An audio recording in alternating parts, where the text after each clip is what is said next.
Project for today is a transmission fluid change on an Acura Integra year 2000 automatic transmission. If you're going to change a transmission on any Honda or Acura, make sure that you use the Honda fluid. Honda has special ingredients in it which is an additive just for the transmission. If you don't use their transmission fluid, you could ruin your transmission, and I believe it's only available at a dealer. And it's going to look like this.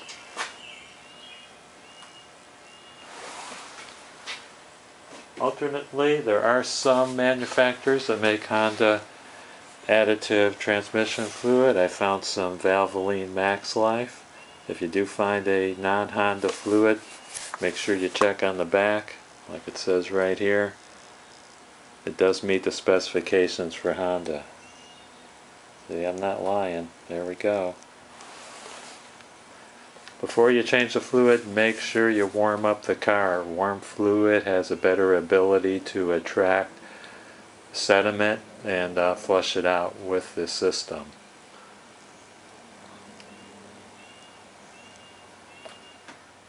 I said flush the sediment out with the system. What I meant was flush the sediment out with the fluid. You might have trouble finding the fill for the transmission, and you'll find it on the right side of the car. That's the passenger side of the car. Over here by the air horn, look down, down, down, down in there. You'll find something there. See that yellow handle? That's it. You just got to fix your hand in there. Pull that out.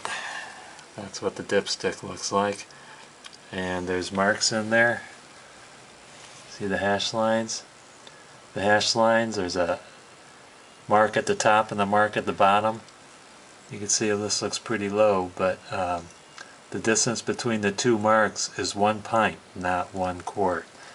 And about the best way to get down in there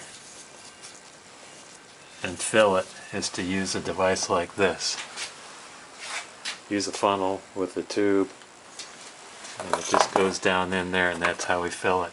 It's going to take about 2.9 quarts, almost 3 quarts. And even though you're draining the transmission, you're not getting all the fluid out of there. The torque converter is a little bowl on the flywheel that can't be drained by just opening the drain plug. That holds about, I don't know, 2, 3, or 4 quarts. So when you're changing the fluid, you're only changing half the fluid. So you're not really getting a full, fresh charge of fluid. If you want to do the whole thing, there's a way the dealer has it where they run the engine with the lines to the cooler removed, because the cooler is being pumped from the pump inside the transmission. And they disconnect those cooler lines, which go to the radiator, and they pump that fluid out. I don't usually do that method. I just do the frequent drain from the crankcase. Not the crankcase, but the transmission case. After you raise the car up, put it on jack stands so it's secure and safe. Come underneath to the right side of the car. That's the passenger side. And you'll see the bottom of the transmission here.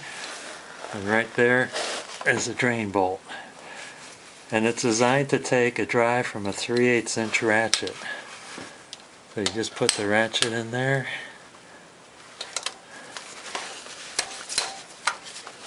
And give it a tug. There we go.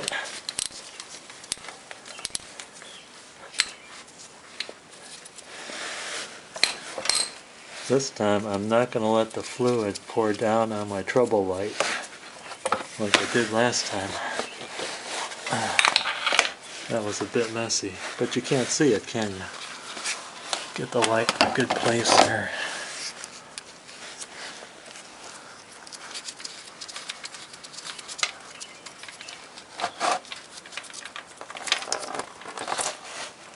There we go. The plug has a magnet on the end. Make sure you wipe that off really good. Look at the filth that was on that drain plug magnet. I found that by lowering the car to level, more fluid drains out, so I think it's a good idea to lower it level, let fluid drain out, and also when it's done draining, before you put the plug back in, take a look at the plug and check out this aluminum washer that's on there. That aluminum washer, I guess if you have a couple of cycles on there, it's probably a good idea to replace it. You could get those at the dealer. I replace mine about every third change and haven't had any leaks. Next step is filling up the transmission. Don't overfill it. After you got about 2.5 to 2.9 quarts in there, seal it up, start the engine, drive it around, put in reverse. Make sure you go through all the passages of the transmission through the drive and reverse modes.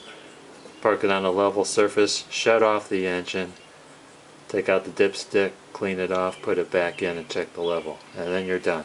And one more thing. Always check underneath the vehicle before you start it up to make sure all the fluid you thought you added to the transmission didn't roll off the side and onto the floor.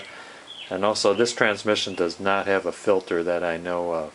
So it's just a process of changing out the fluid. Best of luck.